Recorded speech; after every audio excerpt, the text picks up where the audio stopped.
नमस्कार, यो एभी न्यूज खबरको संकेत हो। तपाई अहिले एभी न्यूज @7 मा हुनुहुन्छ। म प्रभा थापा। म विष्णु बसौला। प्रारम्भमा मूल खबर। कोरोनाका कारण नेपालमा थप 12 जनाको मृत्यु। मृतकको संख्या 195 पुग्यो।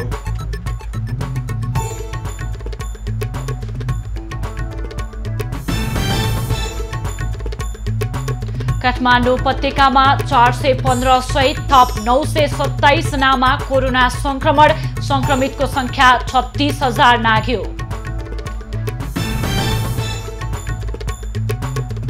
नेकपाका 2 सचिवालय सदस्य रक्षा र गृहमन्त्री आइसोलेसनमा। शनिबारको लागि बोलाइएको बैठक भदौ 18 गतेसम्मको लागि सारियो। संक्रमित बढ्दै जाँदा आइसोलेसन शय्याको अभाव। कोभिड उपचारका लागि थप 3 निजी अस्पताललाई स्वीकृति। काम नभएको भनेको फ्लोरिङ आइटम। धादिङको आदमघाट पर्खाले थुम्की डाँडा सडक निर्माण अलपत्र। गुणस्तरहीन सामग्री प्रयोग गरेको भन्दै गाउँपालिकाद्वारा निर्माण कार्य रोक। जति क्वान्टिटीको चाहिँ स्वास्थ्यका कारण जनतासँग माफी माग्दै जापानका प्रधानमन्त्रीले दिए राजीनामा। प्रधानमन्त्रीको जिम्मेवारी अर्थमन्त्रीलाई।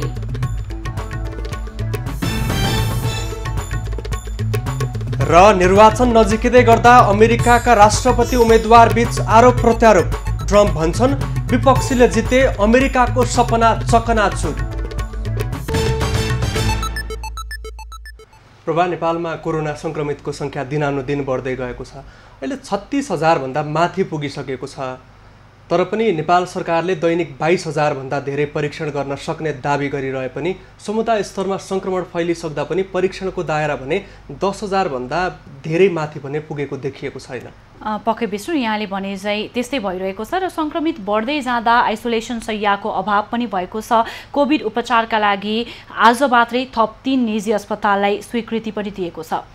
अब खबरको सिलसिला प्रारम्भ गरौँ कोरोना संक्रमण सम्बन्धी प्रसङ्गबाट।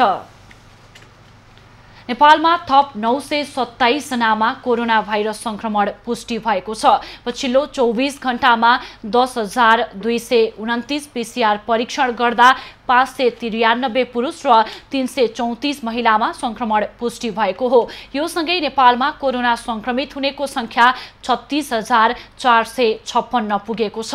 काठमाडौँ उपत्यकामा थप 415 जनामा संक्रमण पुष्टि भएको छ। काठमाडौँमा 350, भक्तपुरमा 54 र ललितपुरमा 11 जना संक्रमित थपिएका छन्। त्यस्तै मोरङमा 46, सुनसरीमा 41, धनुषामा 20, रौतहटमा 21 जनामा संक्रमण पुष्टि भएको छ। अहिले देशभरका आइसोलेसनमा 16,019 संक्रमित रहेका छन्। ती मध्ये 6,446 होम आइसोलेसनमा र 9,573 संस्थागत आइसोलेसनमा रहेका छन्। देशभरका अस्पतालमा 22 जना भेन्टिलेटरमा र 164 जना संक्रमित आइसियुमा उपचाररत रहेका छन्। पछिल्लो 24 घण्टामा 169 जना संक्रमित डिस्चार्ज भएका छन्। यो सँगै कोरोना मुक्त हुनेको संख्या 20,242 पुगेको छ। देशभरि क्वारेन्टिनमा 8,939 जना रहेका छन्। सरकारले कोरोना संक्रमितको उपचारका लागि वीरगञ्जको नेशनल मेडिकल कलेज र काठमाडौँका कान्तिपुर जनमैत्री अस्पताललाई कोभिड अस्पतालमा रूपान्तरण गरेको छ। संक्रमितहरू राख्नका लागि केन्द्रमा 1,000, प्रदेशमा 1,957 र स्थानीय तहमा 3,245 शय्या थप गरिएको स्वास्थ्य मन्त्रालयले जनाएको छ। कोरोना भाइरस संक्रमण पहिचानका लागि हालसम्म 6,58,110 वटा पीसीआर परीक्षण गरिएको छ। पछिल्लो 24 घण्टामा थप 12 जनाको संक्रमणबाट मृत्यु भएको छ। मृत्यु हुनेमा 4 महिला र 8 पुरुष रहेका छन्। मृतकहरूमा मोरङका 2 महिला, भक्तपुर र मकवानपुरका 1 जना महिला छन्। उदयपुर, पर्सा, धनुषा, सिराहा, छापा, चितवन, कास्की र रूपन्देहीका 1 जना पुरुषको पनि मृत्यु भएको छ। यो सँगै कोरोनाबाट मृत्यु हुनेको संख्या 195 पुगेको छ। दर्शकवृन्द, यसैबीच सरकारले बन्द रहेको जनमैत्री अस्पताललाई कोभिड-19 कोभिड-19 को उपचारका लागि अनुमति दिएको छ। यसै विषयमा हामीसँग कुराकानी गर्नका लागि यतिखेर प्रत्यक्ष सम्पर्कमा हुनुहुन्छ काठमाडौँ महानगरपालिका वडा नम्बर 16 का वडा अध्यक्ष मुकुन्द रिजाल।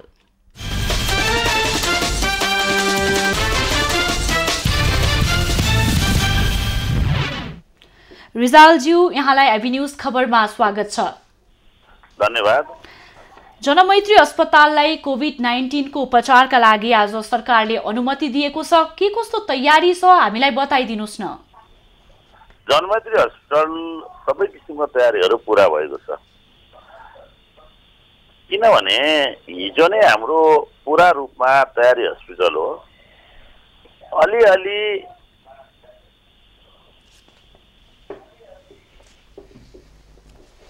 त्यसमा तपाईको धुलो मैलोहरू थिए, ती धुलो मैलोहरू हामीले सफा गरिसकेका छौँ र त्यसमा हाम्रो कुनै किसिमको व्यवधान नै थिएन। धेरै वर्षदेखि 3 वर्षदेखि बन्द भएको हस्पिटल, त्यो हस्पिटलमा सबै किसिमका इक्विपमेन्टहरूदेखि लिएर बेडहरू सबै तयार थिए। तर बेडहरू तयार हुँदाहुँदै राज्यले कहिले धर्मशाला, कहिले होटेल, कहिले रिसोर्ट खोज्यो। तर हामी जनताका जनप्रतिनिधिहरू आफ्नै ओडामा 300 बेडको हस्पिटल ताला लाएर बस्ने, राज्यलाई थाहा नभएर होला ती हस्पिटल चाहिँ बन्द रहने अवस्था भएको हुनाले हामीहरूले महानगरपालिकालाई पत्रचार गर्यौं, स्वास्थ्य मन्त्रालयलाई पत्रचार गर्यौं, कोभिड सीसीएमसी र डीसीएमसीलाई पत्रचार गर्यौं। त्यो गरेपछि राज्यले हाम्रा कुरा सुनिदिनु भयो। आज राज्य जनता र स्थानीय सरकारको कुरा सुनिरहेछ भन्नेमा हामीलाई गौरव पनि लागेको छ। रिजालज्यू, अहिले अस्पतालको लागि सरकारले स्वीकृति दिइसकेको छ। भेन्टिलेटर, आइसियू लगायतका पूर्वाधार कति छन्, त्यहाँ कति शय्या छन्, उपचार गर्नको लागि जनशक्तिको व्यवस्थापन कसरी भइरहेको छ, यो विषयमा बताउनुहोस् न। हाम्रो सबै कुरो तयारी छ, केही पनि त्यसमा कमी छैन। नेपालमा लगभग 5% हस्पिटलहरू मात्रै भौतिक अवस्थामा सक्षम हस्पिटल मात्रै जनमैत्री हस्पिटल छ। त्यसमा हामी सबै किसिमको चिजहरू त्यो भित्र भएको कुरा हजुरहरूलाई जानकारी अवगत गराउन चाहन्छु। भित्र भएका भन्दा पनि नागरिकले बुझ्ने गरी कति शय्या छन्, चिकित्सकहरू, जनशक्तिहरू कसरी परिचालित हुनुहुन्छ, पूर्वाधार के छन्? 300 बेड हामी कहाँ छ। तर नेपाल सरकारले हिजो जनमैत्री अस्पताल चल्दाखेरि 100 बेडको स्वीकृति दिएको छ। तर हाम्रो त्यहाँ पहिले पनि 300 बेडको हामीले माग गरेका छौँ। त्यो राज्यले दियो भने 300 बेडको बेड पनि छ, स्पेस पनि छ र भौतिक संरचना पनि छ र सबै टोयलेटदेखि बाथरुमदेखि सबै चिजहरू भएको हुनाले राज्यले स्वीकृत अहिले नेपाल सरकारले आज जुन निर्णय गरिदिनु हो त्यसलाई नेपाल सरकारलाई पनि हामी धन्यवाद दिन्छौँ। काठमाडौँ महानगर मेयर साहब र म पुरै पहिलेदेखि लागेका थियौँ। तर राज्यले अन्य कुरा खोज्नुभन्दा पनि अहिले जनमैत्री अस्पताललाई जुन किसिमले हेरिदिनु भयो त्यो हेरिदिएकोमा हामी नेपाल सरकारलाई धन्यवाद दिन्छौँ। र त्यो मात्रै होइन, तपाईँहरू जस्तो एबी न्युज, कान्तिपुर, तपाईँको अन्य यो टिभी लगायतका र अनलाइनका टिभीका सञ्चार माध्यमका साथीहरू हुनुहुन्छ नि, उहाँहरूले पनि यो अस्पताललाई देखाइदिनु भयो। रिजालज्यू, यहाँले भने अनुसार यहाँहरू पूर्ण रूपमा तयार अवस्थामा हुनुहुन्छ। दिन प्रतिदिन कोरोना संक्रमितको संख्या बढिरहेको छ। जुन आइसियूको लगायत भेन्टिलेटर लगायत अन्य विषयका कुराहरू पनि पछिल्लो समय उठिरहेको छ। यसमा अस्पतालले अनुमति पाउनु पक्कै पनि खुसीको खबर हो। तर जुन तपाईँले भने अनुसार हामीले प्रष्ट रूपमा जनतालाई यो खबर पनि पठाउँ कि हामी कसरी चाहिँ पूर्ण रूपमा विश्वास लिएर यहाँ जनमैत्री हस्पिटलमा जाने, के कुरामा चाहिँ हामीले विश्वास लिन सक्छौँ भन्ने प्रश्न पनि उठ्न सक्छ। यो विषयमा चाहिँ के बताउनुहुन्छ? तपाईँलाई आज म एउटा कुरो भन्छु कि जनमैत्री हस्पिटल भनेको तपाईँ कोभिडको लागि मात्रै होइन, त्यो हस्पिटल सम्पूर्ण रूपमा सञ्चालन हुनुपर्छ भन्ने हाम्रो आम बुद्धिजीवीदेखि लगाएर यहाँका जनताको पनि चाहना हो। र त्यो हस्पिटलमा कोभिडको भनेको त सानो कुरा हो। आज विश्व नै कोभिडले ध्वस्त भएको अवस्थामा 300 बेडको हस्पिटल बन्द थियो। त्यो चाहिँ आज जनताहरूले तपाईँहरू 16 वडालाई मात्र होइन, महानगरपालिकालाई मात्र होइन, तपाईँलाई नेपालभरिका हामी केन्द्रीय राजधानी पनि भएको कारणले गर्दाखेरि काठमाडौँभित्र भएका सबै मानिसहरूलाई त्यहाँ उपचार दिनलाई जुन किसिमको सरकारले निर्णय गर्यो, ओडाले पनि त्यसको पहल गर्यो, महानगरले गर्यो, त्यसको लागि सबैजनालाई म धन्यवाद दिन चाहन्छु। र त्यहाँ चाहिँ कुनै किसिमको त्यस्तो अप्ठ्यारो हुन्छ जस्तो हामीलाई लाग्दैन। हामीहरू सबै किसिमको सेवा र सहयोग गर्नको लागि जन्मदिन हस्पिटल तयार छ भनेर म आज तपाईँहरूलाई र स्थानीय सरकार पनि यसको लागि प्रतिबद्धता व्यक्त गर्न चाहन्छु। धन्यवाद रिजालज्यू। समय र संवादका लागि यहाँसँग हामी पुनः यो विषयमा फेरि जोडिनेछौँ। उहाँ हुनुहुन्थ्यो काठमाडौँ महानगरपालिका वडा नम्बर 16 का अध्यक्ष मुकुन्द रिजाल। र आज सरकारले बन्द रहेको जनमैत्री अस्पताललाई कोभिड-19 को उपचारका लागि अनुमति दिएको छ र हामीले उहाँसँग कुरा गर्यौं। उहाँले बताए अनुसार पूर्ण रूपमा जनमैत्री अस्पताल कोभिड-19 को उपचारका लागि तयार रहेको हामीले खबर प्राप्त गर्यौं। अब बाँकी खबर।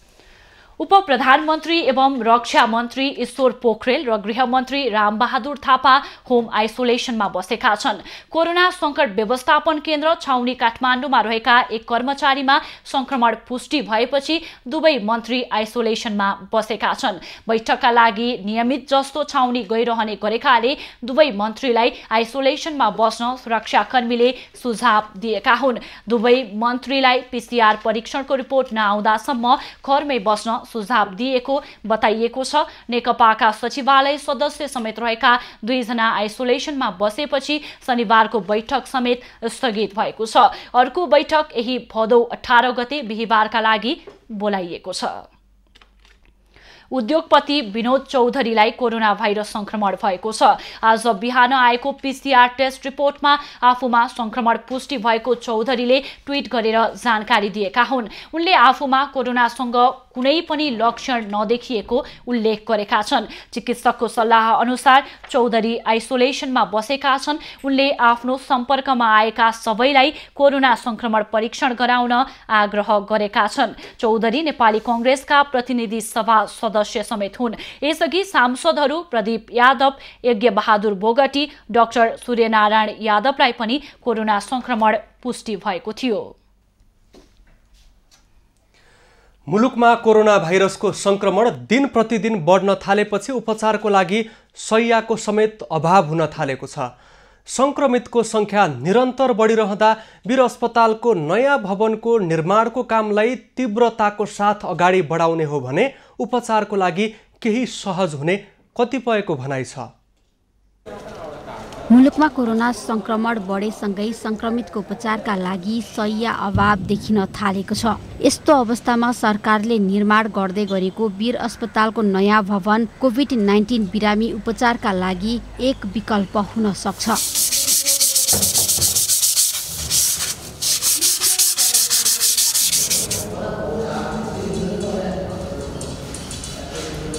$509 शय्याको वीर अस्पतालको नयाँ भवनको निर्माण कार्य लगभग पूरा भइसकेको छ।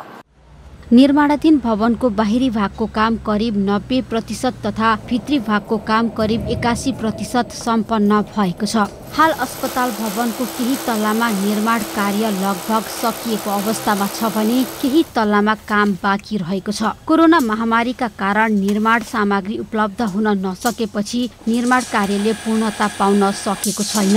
कोरोना महामारीका बीच काम नरोकिए पनि भवन निर्माणका लागि आवश्यक सामग्री तेस्रो मुलुकबाट ल्याउनु पर्ने भएका कारण निर्माण कार्यमा ढिलाइ भएको छ।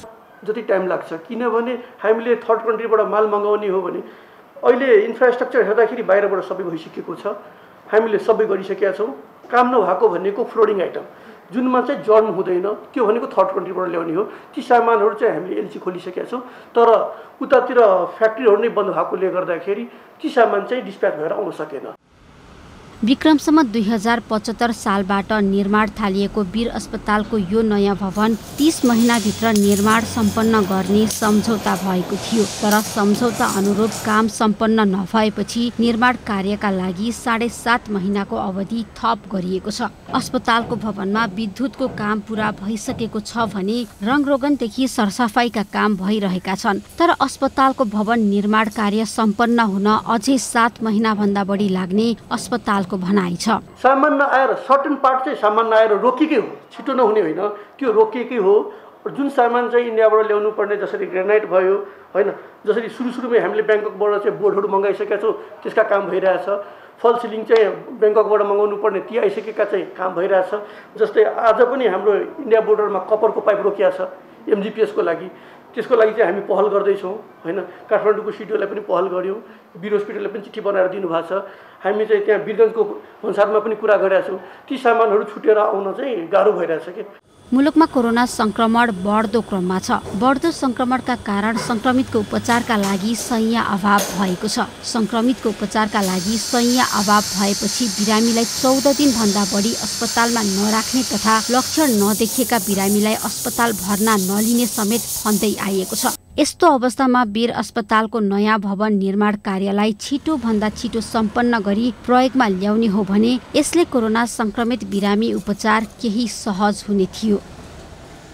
वीर अस्पतालको नयाँ भवन निर्माण कार्यलाई तीव्रता दिने हो भने कोरोना संक्रमित बिरामीका लागि देखिएको शय्या अभावको समस्या समाधान हुने देखिन्छ। एभी न्यूज खबरका लागि क्यामेरामा सुरेश रजकको साथमा त्रिगुडा भट्टराई बस्नेत, काठमाडौँ।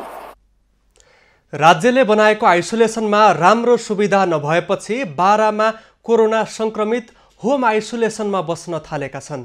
जितपुर सिमरा उपमहानगरपालिकाले कोरोना संक्रमण पुष्टि भएका अधिकांश संक्रमितलाई घरमै बस्नको लागि प्रोत्साहित गरिरहेको छ। बारामा पछिल्लो समय कोरोनाको संक्रमण बढेसँगै बिरामीको व्यवस्थापन चिन्ताको विषय बनेको छ। जिल्लामा कलैया स्थित गंगापुरमा 100 बेड आइसोलेसन भए पनि जिल्लाभरिको भार त्यसले थेग्न सकेको छैन। सोही कारण आइसोलेसनमा उपचारका लागि जानेहरू सुविधा राम्रो नपाएपछि होम आइसोलेसनमा फर्कन थालेका छन्। बाराको कलैया उपमहानगरपालिका गंगापुरमा रहेको आइसोलेसनमा खानेपानीका साथै तातो पानी खानाको समेत समस्या रहेको यसअघि बस्नेहरूको भनाइ छ। राज्यकै तर्फबाट खटिएको जति पनि कर्मचारीहरू हुनुहुन्छ उहाँहरूलाई मोटिभेट गर्नुभन्दा पनि अलिकति उहाँहरूलाई डिमोटिभेट गर्ने टाइपको चाहिँ त्यहाँनिर बिहेभियर हुन्छ कि मैले पनि फिल गरेको कुरा। उहाँहरू लगाउनु भएको हुन्छ, पुरै एप्रोन लगाउनु भएको हुन्छ, तर उहाँहरू अब हामीलाई खाना दिन आउँदा खाजा दिन आउँदा होइन त्यसरी आउँदाखेरि पनि हामी भित्रै छौँ तर पनि टाढा टाढा जा भनेर अलिकति त्यस्तो गर्ने के। अनि व्यवस्थितको सन्दर्भमा त्यहाँनिर टोयलेट बाथरुमहरूको व्यवस्थित हुनु एकदमै जरुरी छ। कोरोना संक्रमितको पहिलो रोजाइमा होम आइसोलेसन परे पनि यस्ता बिरामीका लागि राज्य मौन बसेको होम आइसोलेसनमै संक्रमण मुक्त हुनेहरूको भनाइ छ। होम आइसोलेसनमा बस्नेलाई राज्यको तर्फबाट कुनै सुविधा नहुनु र डाक्टरले समेत दैनिक अवस्थाबारे जानकारी नराख्नु दुःखद भएको उनीहरूको भनाइ छ। अब घरमै बसेर चाहिँ हस्पिटलको भन्दा राम्रो हुने रहेछ भन्ने कुरो त्यो अनुभव मैले चाहिँ लिएँ। अब धेरै सिरियसै छ, गाह्रै छ, त्यसलाई अब घरमा बसेर पनि छैन भने त हस्पिटल गएर एडमिट भएर भर्ना हुनै पर्यो। तर साधारण छ घरमै बसेर पनि सहन सक्ने, घरमै बसेर चाहिँ पनि आत्मबल बढाएर चाहिँ यसको इम्युनिटी पावर बढाएर चाहिँ यससँग लड्न सकिन्छ भन्ने आफूलाई जुन अनुभव भएपछि घरको होम आइसोलेसनभन्दा राम्रो चाहिँ हस्पिटल र ऊ चाहिँ होइन भन्ने कुरो मेरो बुझाइमा परेको छ। सुरुमा राज्यले होम आइसोलेसनको मापदण्ड नबनाएका कारण समस्या झेलेका स्वास्थ्यकर्मी पनि होम आइसोलेसनलाई नै प्रोत्साहित गरिरहेका छन्। होम आइसोलेसनको मापदण्ड आएपछि सिमरा कोरोना अस्पतालले 70 जना कोरोना संक्रमितलाई होम आइसोलेसनमा बस्न सहयोग गरेको छ। अहिलेसम्म हाल जितपुर सिमरा क्वारेन्टाइनमा चाहिँ 70 जना चाहिँ हाल होम क्वारेन्टाइन अथवा सेल्फ होम क्वारेन्टाइनमा चाहिँ बस्नुभएको छ। बारा जिल्लामा हालसम्म 97 जना आइसोलेसन र 350 जना होम आइसोलेसनमा रहेका छन्। हालसम्म बारामा 757 जना व्यक्तिमा संक्रमण पुष्टि भएको छ। दिनहुँ संक्रमितको संख्या बढ्दो क्रममा रहेको छ। संक्रमित मध्ये 295 जना संक्रमण मुक्त भई घर फर्किएका छन्। बारामा बिहीबारसम्म कोरोनाबाट 15 जनाको मृत्यु भएको छ। इन्दीप कोइराला, बारा। प्रभा, नेपालमा राष्ट्रिय गौरवका आयोजनादेखि विकास आयोजनाहरू अलपत्र पर्ने क्रम परम्परा जस्तै बन्दै गएको छ। झन् पछिल्लो समय कोरोना संक्रमणपछि विकास आयोजना अलपत्र पर्ने क्रम बढेर गएको छ। पक्कै पनि विष्णु, यस्तै खबर रहेको छ हामीसँग धादिङबाट र धादिङको सडक अलपत्र रहेको खबर पनि प्राप्त गरेको छ। त्यसै गरी गुणस्तरहीन सामग्री प्रयोग गरेको भन्दै गाउँपालिकाद्वारा नै निर्माण कार्यमा रोक लगाइएको छ। अब यसै सम्बन्धी थप खबर। धादिङको गजुरीमा ठेकेदारको लापरवाहीका कारण 3 वर्ष अगावै बनिसक्नुपर्ने सडक अझै अलपत्र छ। गाउँपालिकाका 3 वटा वडालाई पृथ्वी राजमार्गको आदमघाटसम्म जोड्ने आदमघाट पर्खाले थुम्की डाँडा सडक निर्माणको काम लामो समयदेखि लथालिङ्ग बनेको हो। धादिङको गजुरी गाउँपालिका 6, 7 र 8 नम्बर ओडालाई पृथ्वी राजमार्गसँग जोड्ने सडक 3 वर्ष अगाडि नै सक्नुपर्ने सडक निर्माणको काम अहिलेसम्म आधा पनि निर्माण हुन सकेको छैन। 2 वर्षसम्म सडक निर्माणमा चासो नदेखाएको ठेकेदार कम्पनी जय बाबा काष्ठमण्डपले भर्खरै नाली निर्माण गरेको छ। नाली निर्माणमा पनि गुणस्तरहीन सामग्री प्रयोग भएको पाइएपछि स्थानीयले निर्माण कार्यमा रोक लगाएका छन्। ढिलै भयो नि अब काम गर्न भनेर ठेकेदार अहिले चाहिँ आएको अवस्था। तर यो बाटोमा हिँड्ने क्रममा चाहिँ अलिकति यो वाल लगाएको चाहिँ एउटा ढुङ्गा टाँस्ने त्यस्तो गरेर चाहिँ यो बलियो हुँदैन, यसलाई चाहिँ अब अलि बलियो हुने गरी चाहिँ गर्नु पर्यो भन्ने कुरा चाहिँ अब हाम्रो चाहिँ हो। जय बाबा काष्ठमण्डप नामक निर्माण कम्पनीले 2073 साल साउन 11 गते 3 वर्षमा काम सक्ने गरी सम्झौता गरी निर्माण कार्य बीचमै अलपत्र राखेको हो। पटक पटक म्याद थप भई निर्माणको काम गर्ने जिम्मा पाएको उक्त कम्पनीले विभिन्न बहाना गर्दै टार्दै आएको स्थानीयको गुनासो छ। जनप्रतिनिधि समेत ठेकेदारको कामबाट सन्तुष्ट छैनन्। गुणस्तरहीन पर्खाल लगाएको छ, त्यसलाई भत्काएर तुरुन्तै गर्नुस् भनेर चाहिँ त्यो भत्काउने ठाउँ चिनो लगाइसकेको छु र त्यहाँ चिनो लागेको ठाउँबाट भत्काएर फेरि इस्टिमेटमा भए अनुसारको जति क्वान्टिटीको चाहिँ वाल लाउनु पर्ने हो त्यति लगाउनको लागि उहाँले चाहिँ स्वीकारिसक्नु भएको छ। मेरो यति गल्ती हो, यति मैले सच्याउँछु भनेर भनिसक्नु भएको छ। पटक पटक आग्रह गर्दा पनि सडक निर्माण अघि नबढाएको ठेकेदार कम्पनीले अहिले गुणस्तरहीन काम गरेको उपभोक्ताले गुनासो गरेपछि गाउँपालिकाले नै निर्माण कार्यमा रोक लगाएको छ। त्यहाँ काम हेरिरहँदा चित्त नबुझेर हामीले ठेकेदारलाई पनि त्यहाँबाट फोन गरेका छौँ। त्यसै गरी नुवाकोटको चाहिँ इन्जिनियरलाई पनि फोन गरेर चाहिँ त्यहाँको अवस्थामा जानकारी गराएको छौँ। अत्यन्त लापरवाही र चाहिँ त्यहाँको मापदण्ड अनुसार काम नभएको कारणले तत्काल काम रोक्नको लागि हामीले जानकारी गराएका छौं। सम्झौता भन्दा 2 वर्ष ढिलो काम गरेकाले निर्माण पूरा हुनेमा नै आशंका देखिएको छ। ठेकेदार कम्पनीले पनि सम्झौता अनुसार काम हुन नसकेको स्वीकार गर्दै बिग्रिएको ठाउँमा पुनः काम गर्ने जनाएको छ। सबै ठाउँ के हैन, कुनै ठाउँमा आज गल्ती भएको हो, यो अब हुनेलाई म सुधार गरिदिन्छु भत्काएर। उले यो अवश्य हिजो भन्यो हैन, अनि अहिले चाहिँ अतिथि हो भनेर भनेपछि रिसुर्सु काम गर्दै जाँदा केटा कामदारले चाहिँ अलिकति गल्ती गरिदिने अगाडि त्यो चाहिँ म भत्काएर मिलाइदिन्छु। सडक निर्माणको जिम्मा लिएका ठेकेदार श्याम श्रेष्ठलाई पटक पटक सम्पर्क गर्दा समेत सम्पर्क हुन सकेन। ठेकेदारले 10 किलोमिटर कटिङको जिम्मेवारी लिएको थियो। त्यस्तै फिलिङ, मेसिनरी वाल, ग्राभेल, कालो पत्रे, कच्ची नाली निर्माण र हिम पाइप राख्ने काम पनि अलपत्र छ। समयमा निर्माण कार्य अघि नबढेकाले गजुरी गाउँपालिकाका साबिक 2 किरानचोक र पीडा गाविस जाने मात्र नभएर मकवानपुरको थाहा नगरपालिकासम्म जोडिएको आदमघाट पर्खाले थुम्की डाँडा सडक पूरा हुनेमा स्थानीयले आशंका व्यक्त गरेका छन्। सडक निर्माण नहुँदा कृषि उत्पादन बजार पठाउन र दैनिक उपभोग्य सामग्री गाउँमा ल्याउन समेत समस्या भएको छ। एभिन्यूज खबरका लागि धादिङबाट राजन अधिकारीको रिपोर्ट।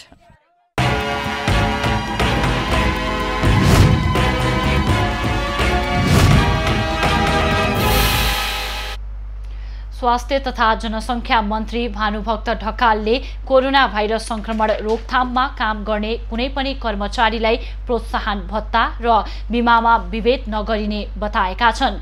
कोरोना रोकथाम तथा नियन्त्रणको काम थप प्रभावकारी बनाउने विषयमा शुक्रबार विभिन्न संस्थाका प्रतिनिधिसँग मन्त्रालयमा छलफल गर्दै उनले काम गर्ने क्रममा केही कमजोरी भएका भए त्यसलाई सुधार गरेर अघि बढ्न सकिने बताएका हुन्। कतिपय अवस्थामा बनिसकेको कार्यविधि वा निर्देशिकामा पनि त्रुटि रहेको र त्यस्ता विषय सच्याइने पनि मन्त्री ढकालले उल्लेख गरे। उनले अवस्था हेरी 100%, 75% र 50% भत्ता र रु 25 लाखको बिमाको व्यवस्था सरकारले यसअघि नै गरिरहेको पनि जानकारी गराए। मन्त्री ढकालले नेपाल चिकित्सक सङ्घ, नेपाल स्काउट, उच्च माध्यमिक विद्यालय सङ्घ, नर्सिङ एसोसिएसन, राष्ट्रिय स्वास्थ्य कर्मी सङ्घ, स्वास्थ्य प्राविधिक सङ्घ, स्वास्थ्य प्रयोगशाला कर्मी सङ्घका प्रतिनिधिसँग छलफल गरेका हुन्। देशका विभिन्न भूभागमा कार्यरत 71 जना पत्रकार तथा सञ्चारकर्मी कोरोना संक्रमित भएका छन्। नेपाल पत्रकार महासंघका अनुसार सुदूरपश्चिम बाहेकका सबै प्रदेशका सञ्चारकर्मी संक्रमित भएका हुन्। प्रदेश नम्बर 1 मा 13 जना पत्रकार कोरोना संक्रमित भएका छन्। यस्तै प्रदेश 2 मा 27 जना, बागमती प्रदेशमा भने 11 जना पत्रकार संक्रमित भएका छन्। काठमाडौँमा 9 र ललितपुरमा 2 जना पत्रकार संक्रमित भएको पत्रकार महासंघले जनाएको छ। त्यस्तै गण्डकी प्रदेशमा 8, प्रदेश नम्बर 5 मा 11, कर्णाली प्रदेशको दैलेखमा 1 जना पत्रकार संक्रमित भएका छन्। संक्रमित मध्ये केही उपचारपछि घर फर्केका छन् भने केही उपचारको क्रममा छन्। पत्रकार महासंघले पहिलो घेरामा रहेर काम गर्ने पत्रकारमा उच्च जोखिम रहेको भन्दै निशुल्क PCR परीक्षणको व्यवस्था गर्न सरकारसँग माग गरेको छ। विभिन्न सञ्चार माध्यममा कार्यरत सञ्चारकर्मीहरूको आज कोरोना परीक्षणका लागि स्वाब सङ्कलन गरिएको छ।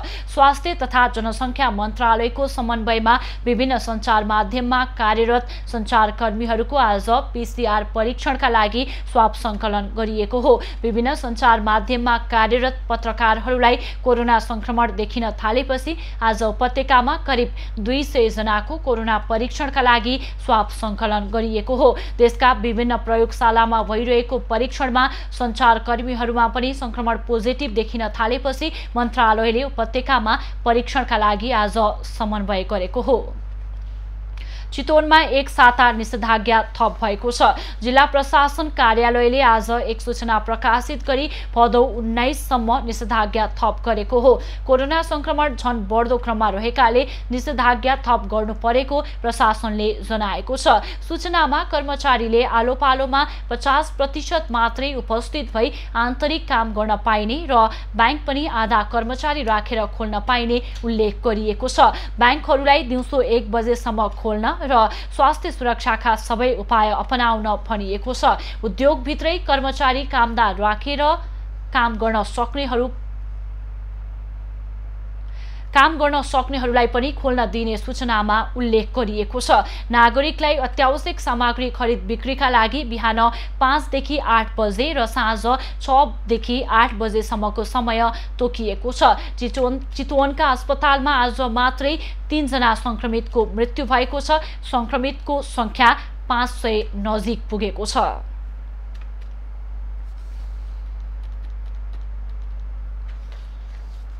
रौतहटको गरुडामा प्रहरी हिरासतमा युवकको मृत्यु भएको विषयमा राष्ट्रिय मानव अधिकार आयोगले अनुसन्धान थालेको छ।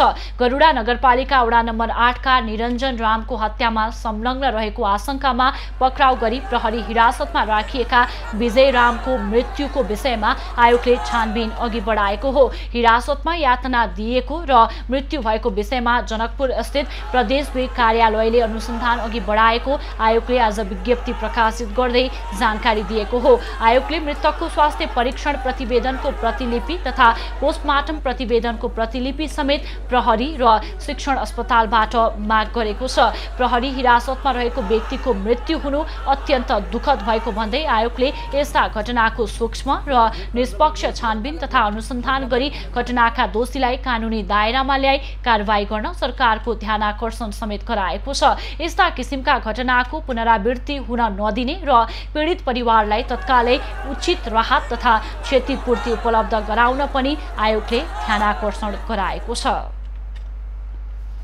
शहरी विकास राज्य मन्त्री रामवीर मानन्धर र काठमाडौँ महानगरपालिकाका प्रमुख विद्यासुन्दर साक्य सहितको टोलीले रानीपोखरी पुनर्निर्माणको स्थलगत अवलोकन गरेको छ। शुक्रबार शहरी विकास राज्य मन्त्री र काठमाडौँ महानगरपालिकाका प्रमुख सहितको टोलीले रानीपोखरी पुनर्निर्माणको निरीक्षण गरेको हो। निरीक्षणका क्रममा शहरी विकास राज्य मन्त्री मानन्धर र प्रमुख साक्यले महामारी कायम रहे पनि रानीपोखरीको पुनर्निर्माण कार्य सम्पन्न गरी उद्घाटन गरिने बताएका छन्। मात्र नभइकन मलाई लाग्छ विश्वकै एउटा इतिहासमा चाहिँ यस्तो पोखरी बनाउने चलनमा चाहिँ नेपाल पहिलो पटक परेको छ। यसलाई समृद्ध र सुखी नेपालीसँग पनि जोडेको छ। र लामो समयको छलफलपछि धेरै विवादपछि हामी सफल पनि भयौँ। जे हामीले निर्णय गरेका थियौँ आज त्यही स्वरूपमा पुनर्निर्माण गराउन हामी सफल पनि भएका छौँ। रानीपोखरी पुनर्निर्माण उपभोक्ता समितिले पनि स्थानीय स्तरमा देखिएको विवादका कारण निर्माणमा केही ढिलाइ भएको बताएको छ। समितिका अनुसार पुनर्निर्माणमा करिब 25 करोड रुपैयाँ खर्च भएको छ। चाहिँ त्यो पुरा लिएर र पब्लिकमा जुन चाहिँ विरोध आइरहेको थियो उहाँले पनि हामीले सामना गरेर उहाँले पनि चित्त बुझाएर हामीले काम गरेर अगाडि बढाएको। यसअघि रानीपोखरीको पुनर्निर्माणको काम महानगरपालिकाले आफै गर्दा यसको शैली र पुरातत्व बिगारेको भन्दै विवाद भएपछि राष्ट्रिय पुनर्निर्माण प्राधिकरण मार्फत उपभोक्ता समितिले काम सुरु गरेको हो। रानीपोखरीको पुनर्निर्माण परम्परागत शैली र मौलिकता संरक्षण गरी प्रताप मल्लकालीन शैलीमा पुनर्निर्माण भएको हो। उपत्यकाकै सबैभन्दा ठुलो अनि भव्यताको साथ मनाइने जात्रा हो इन्द्र जात्रा। यसपटक विश्वमै फैलिएको कोरोना भाइरसका कारण इन्द्र जात्रा पनि रोकिएको छ। जात्रा तथा रथ यात्रा रोकिए पनि जात्रा अवधिमा गरिने देवी देवताको विधिवत पूजा भने हुने भएको छ। यसै क्रममा शुक्रबार जात्रा अवधिमा नचाहिने लाखेको विधिवत पूजा गरिएको छ। हरेक वर्ष भाद्र शुक्ल द्वादशीका दिन हनुमान ढोका दरबार परिसरको काल भैरव मूर्ति अगाडि इन्द्रध्वजा लिङ्गो ठडाइएपछि विधिवत रूपमा इन्द्र जात्रा सुरु हुने परम्परा छ। यो जात्रा 8 दिनसम्म मनाइन्छ। जात्रा अवधिभर जीवित देवी देवताका रूपमा पुजिने कुमारी गणेश र भैरवको पनि रथ यात्रा गर्ने परम्परा छ। तर यसपटक कोरोना महामारीका कारण रथ यात्रा तथा देवी देवताको नाच नहुने भएको छ। कोरोनाका कारण इन्द्र जात्रा रोकिने भए पनि जात्रा अवधिमा गर्नुपर्ने देवी देवताको विधिवत पूजाआजा भने हुने भएको छ। यसै क्रममा शुक्रबार जात्राकै आकर्षण मानिने मजिपा लाखेको न्यास पूजा गरिएको छ। लाखे घरमा लाखे आजुको मुकुटलाई सिंहासनमा विराजमान गराई विधिवत पूजाआजा गरियो। इन्द्र जात्रामा निकालिने लाखेको मुकुटमा रङ रोगन गरिसकेपछि गरिने पूजालाई न्यास पूजा भनिन्छ। यसपटक लाखे नाच भने नदेखाउने लाखेका मूल नायके राजीव रञ्जितले बताए। कोरोना भाइरस महामारीको रूपमा फैलिएको भएर चाहिँ हामी गुठियारको नजिक हुने हाम्रो आफ्नै गुठियारहरूमा त बसेर हामीले चाहिँ आजको पूजा सकायौँ। अब भोलि चाहिँ कपाल राख्ने काम हुन्छ अनि त्यसको भोलिपल्टदेखि चाहिँ हाम्रो लाखे आजुलाई बाहिर नचाउने काम हुन्छ र यो साल चाहिँ हामीले बाहिर नचाउने निर्णय गरेको छ हामी गुठियारहरूको सल्लाहले र नेपाल सरकारले पनि हाम्रो जात्राहरू नगर्नु भन्नुभएको भएर हामीले यस वर्ष चाहिँ हामीले बाहिर लाखे आजुलाई चाहिँ बाहिर नचाउने बाहिर ननिकाल्ने निर्णय हामीले गरेको छौँ। लाखे घरमा लाखेसँगै झ्यालीचाको पनि पूजा गरिएको थियो। लाखे पूजा इन्द्र जात्रा अवधिभर गरिने भए पनि यसपटक लाखे घरबाट लाखे नाच भने बाहिर निकाली नचाहिने भएको छ। एभेन्यूज खबरका लागि राकेश डङ्गोलको रिपोर्ट। बाँके प्रहरीले 13 वर्षे बालक अपहरण गरी 10 लाख फिरौती रकम माग गर्ने अपहरणकारीलाई पक्राउ गरेको छ। खजुरा गाउँपालिका 5 रजवा गाउँ बस्ने 13 वर्षीय बालक इसहाक जाकिर भन्ने इन्तरजार खालाई भदौ 11 गते अपहरण गर्ने नेपालगञ्ज उपमहानगरपालिका 16 का कल्लु भन्ने कलिम खालाई प्रहरीले पक्राउ गरेको हो। पीडितको बुबाले जग्गा खरिद गर्नको लागि रकम जम्मा गरेको थाहा पाएपछि अपहरणकारी नाताले पीडितको भिनाजु पर्ने कलिम खानले 10 लाख फिरौती लिनको लागि बालक अपहरण गरेको प्रहरीले जनाएको छ। जिल्ला बाँके जानकी गाउँपालिका वडा नम्बर 5 स्थित पीडितको फुपूको घरमा छोडेको अवस्थामा चाहिँ उक्त अपहरित बालक चाहिँ फेला परी उद्धार गरिएको। पीडितको घर परिवारबाट अपहरणकारीले फिरौती रकम माग गरेको सूचना प्राप्त भएपछि तत्काल प्रहरी परिचालन गरी भदौ 11 गते जयसपुर स्थित पीडितको फुपूको घरबाट बालकको उद्धार गरिएको थियो। एम्बुलेन्सलाई भाडा तिर्न समेत नसक्दा घरमै सुत्केरी हुनुपर्ने बाध्यतामा रहेका कपिलवस्तु बाणगङ्गाका गर्भवती महिलाले अब निःशुल्क रूपमा एम्बुलेन्सको सेवा पाउने भएका छन्। पूर्ण संस्थागत प्रसुति सेवा कार्यक्रम अन्तर्गत नगरपालिकाले निःशुल्क प्रसुति सेवा सुरु गरेको हो। कुनै पनि गर्भवती महिला प्रसुतिको लागि स्वास्थ्य संस्थाको सेवाबाट वञ्चित नहोस् भन्नको लागि एम्बुलेन्स सेवा निःशुल्क सञ्चालन गरिएको नगरपालिकाले जनाएको छ। नगरपालिकाको पिपरा अस्पताल, हथौसा स्वास्थ्य केन्द्र, कोपौवा स्वास्थ्य चौकीमा सञ्चालन भएका 3 बर्थिङ सेन्टरमा गरी 6वटा एम्बुलेन्स तयारी अवस्थामा राखिएको छ। सुत्केरी हुने पालिकाभित्रको स्वास्थ्य संस्थामा सुत्केरी हुन नसकेको अवस्थामा बुटोलसम्मको समेत भाडा नगरपालिकाले तिरिदिने व्यवस्था गरिएको छ। कोरोना संक्रमणको त्रासको बीच सञ्चालन हुने बर्दियाका बजार तथा पसलमा स्वास्थ्य सतर्कता नअपनाएको पाइएको छ। जिल्ला प्रशासन कार्यालयको अगुवाईमा गरिएको अनुगमनमा पसल सञ्चालक तथा उपभोक्ता दुवैले सतर्कता नअपनाएको देखिएको हो। बर्दिया नगरपालिकाको जयनगर बजारमा मापदण्ड पूरा नगरी खोलिएका पसल अनुगमन टोलीले बन्द गराएको छ। हामी सबै टिम मिलेर अनुगमनलाई तीव्र बनाएका छौँ र स्वास्थ्य सुरक्षाका मापदण्डहरू जस्तो सेनिटाइजरको प्रयोग गर्ने, मास्कको प्रयोग गर्ने, भौतिक दूरीको प्रयोग गर्ने लगायतका विषयमा चाहिँ हामीले चाहिँ हात साबुन पानीले हात धुने लगायतका विषय चाहिँ हामीले एकदम जोड तोडका साथ गरेका छौँ र जसले यसको स्वास्थ्य सुरक्षाका मापदण्डहरूको प्रयोग गरेको छैन त्यस्ता पसलहरू हामीले बन्द गर्दै हिँडेका छौँ र अनुगमनलाई हामीले तीव्र रूपमा अगाडि बढाएका छौँ र सीमा नाका समेत हामीले सिल गरेका छौँ। अनुगमनका क्रममा मास्क र सेनिटाइजरको प्रयोग र भौतिक दूरीको पालना नगरिएको देखिएपछि पसल र उपभोक्तालाई सचेत गराइएको छ। प्रशासनले बार, बर्दिया र मधुवन नगरपालिका लगायतका स्थानीय तहमा बजारको अनुगमन गरेको छ। स्वास्थ्य सुरक्षाको मापदण्ड पूरा गरी सुरक्षित र व्यवस्थित तरिकाले बजार सञ्चालन गर्न अनुगमनलाई निरन्तरता दिइने प्रशासनले जनाएको छ। मोरङको पथरी शनिश्चरीमा कोरोना संक्रमणको नियन्त्रणको लागि निर्माण गरिएका क्वारेन्टिनहरू व्यवस्थित नभएको गुनासो नगरपालिकाले गरेका छन्। संक्रमणको जोखिम बढिरहेको समयमा नगरले लाखौं खर्च गरेर स्थापना गरेका क्वारेन्टिन फोहोरका कारण अव्यवस्थित बनेका छन्। नगरपालिकाले जोखिम न्यूनीकरणमा लापरवाही गरेको आरोप स्थानीयले लगाएका छन्। फोहोर अवस्थामा र पुरानो सामानहरू अरूले युज गरेको सामानहरू राखिएको छ, अहिलेसम्म पनि उठाइएको छैन र हामी आएदेखि कोही सेनिटाइजरहरू यहाँनिर सफाइ गर्ने मान्छेहरू कोही पनि आएको छैन र हामीले युज गर्ने टोयलेट बाथरुमहरू एकदम दयनीय अवस्थामा, पस्नु समेत डर लाग्ने अवस्थामा रहेको छ। न त बकेटहरू छ, न हार्पिकहरू, न यहाँसम्म कि एउटा खाली सेनिटाइजरको डब्बा समेत यहाँ देखिँदैन। एकदमै फोहोर, यहाँ अनसेक्योर फिल भइरहेको छ हामीलाई।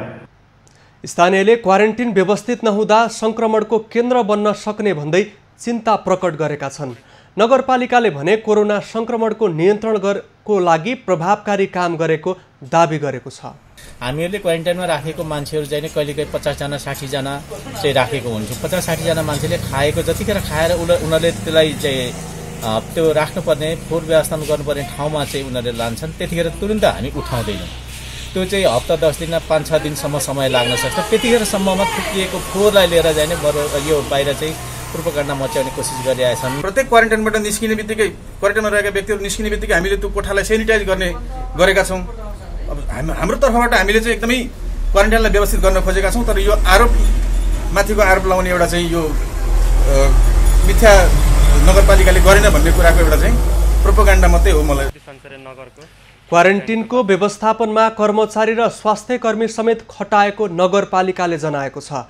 तर संक्रमितको संख्या र चाप बढ्दै जाँदा क्वारेन्टिनको सफाई र व्यवस्थापनमा प्रभावकारी काम भने हुन सकेको छैन। कोरोना संक्रमणका कारण लागू गरिएको निषेधाज्ञासँगै दैनिक गुजारा चलाउन समस्या परेकालाई लक्षित गरी पाल्पामा फुड बैंक सञ्चालनमा आएको छ। हुँदा खाने परिवारको सहयोगको लागि विभिन्न सङ्घ संस्थाको क्रियाशीलतामा रामपुरमा फुड बैंक सञ्चालन गरिएको हो। हुनेले दिएर जाउँ, नहुनेले लिएर जाउँ भन्ने नाराका साथ पाल्पाको रामपुरमा पनि फुड बैंक सञ्चालनमा ल्याइएको छ। लायन्स क्लब अफ रामपुरको समन्वयनमा रामपुर युवा क्लब, सिज नेपाल, युथ युनियन मटेरी, इस्लामिक सक्रिय युवा समाज, बम्भक युनाइटेड युथ क्लब लगायतका स्थानीय क्लबहरूले सहकार्य गरी फुड बैंक सञ्चालनमा ल्याएका हुन्। स्थानीय उद्योगी, व्यवसायी तथा सामाजिक व्यक्तित्वहरूको सहयोगबाट साँझ बिहान छाक टार्न अप्ठ्यारोमा परेकाहरूलाई फुड बैंक मार्फत खाद्यान्न दिन सुरु गरिएको छ। हामीले 5 दिनको प्याकेज बनाएका छौँ र 5 वटा क्लबहरूसँग कोर्डिनेसन गरेर 5 ठाउँमा गएर हामीले यसलाई डिभाइड गर्नेछौँ र यसलाई हामीले विभिन्न सहयोगी मनहरूसँग यसलाई कलेक्सन गरेर अन्य सहयोगी मनहरूलाई खोजेर हामी यो कार्यक्रमलाई देशको लकडाउनको अवस्थालाई हेरेर अगाडि बढ्नेछौँ। पहिलो चरणमा 5 दिनका लागि बेझाड बजार, सदावर्त, इस्लामपुर, मटेरी र भम्बकबाट फुड बैंक सञ्चालन गरिएको छ। साँझ 4 बजेदेखि सञ्चालनमा आउने फुड बैंकबाट खाद्यान्न समस्या भएकाहरूले 5 किलो चामल, 1 केजी दाल र नुन तथा आधा लिटर तेल लिएर जाने व्यवस्था गरिएको छ। फुड बैंकमा सहयोग गर्न इच्छुकहरूले सहयोग गर्न र आवश्यक हुनेहरूले लिएर जान पाउने व्यवस्था गरिएको छ। लायन्स क्लबले अहिले राहतको प्याकेज नआएको अवस्थामा नगरका 10 वटा वडामा विस्तार गर्ने कार्यक्रम गरेको जनाएको छ। भाइरस रोग महामारीको संक्रमण अहिले नेपालमा पनि व्यापक रूपमा फैलिएको स्थिति र सरकारले निषेधाज्ञा जारी गरेको स्थितिमा हिजो लकडाउनको अवस्थामा चाहिँ स्थानीय सरकार, सङ्घीय सरकार, प्रदेश सरकारले एउटा राहतको प्याकेज ल्याउनु भएको छ। अहिले कसैको पनि यो राहतको प्याकेज नभएको स्थितिमा ज्याला मजदुरी गरेर खाने हुँदा खानेलाई चाहिँ हामी हुने खानेहरूले विशेष गरी लायन्स क्लब अफ रामपुर पाल्पाको पहलमा आज यो फुड बैंक स्थापना गरेका छौँ विभिन्न क्लबहरूको सहयोगार्थमा। फुड बैंकको शुभारम्भ रामपुर नगरपालिकाका प्रमुख रमण बहादुर थापाले गरेका थिए। नगरपालिकाले पनि आवश्यक सहयोग गर्न तयार रहेको जनाएको छ। साथै यस अभियानले निम्न वर्गका परिवारलाई राहतसँगै क्लबहरू बीचको सम्बन्ध सुमधुर बनाउन समेत मद्दत मिल्ने बताएको छ। यो अत्यन्तै महत्त्वपूर्ण कार्यक्रम छ। यसले एकातिर हामी क्लबका बीचहरूमा सामाजिक सद्भाव हामी चाहिँ सहकार्य गरेर जान पर्दो रहेछ भन्ने क्लब बीचमा एउटा आत्मसम्मान, एउटा सद्भाव गर्ने एउटा चाहिँ यो माध्यम पनि बनेको छ भने सहयोग गर्ने मनहरू पनि यसले बढाएको छ। नागरिकको सुरक्षाका लागि स्थानीय तहले प्रयास नगरेको पनि होइन। पछिल्लो समय क्वारेन्टिन, आइसोलेसनको व्यवस्थापन, परीक्षणतर्फ केन्द्रित हुनुपर्दा राहतको प्याकेज घोषणा हुन सकेको छैन। यस अवस्थामा सामाजिक सङ्घ संस्थाहरूलाई सक्रिय बनाउन सके श्रमिक वर्गको दैनिकीमा सहज हुने थियो कि। इमान सिंह राणा, पाल्पा। अब पालो एभिन्यूज एट मौसमको। एभिन्यूज एट मौसमको साथमा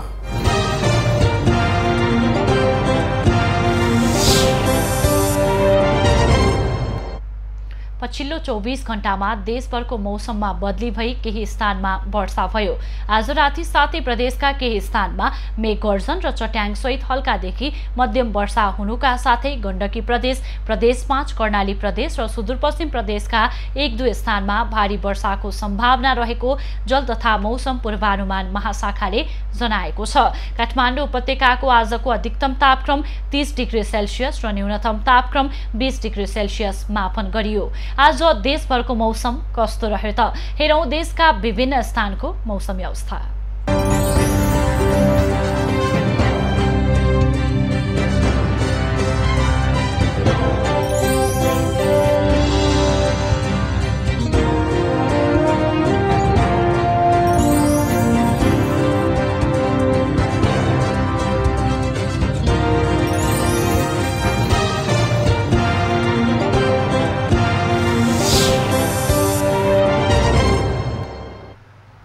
अहिलेलाई खबरको क्रम यति नै।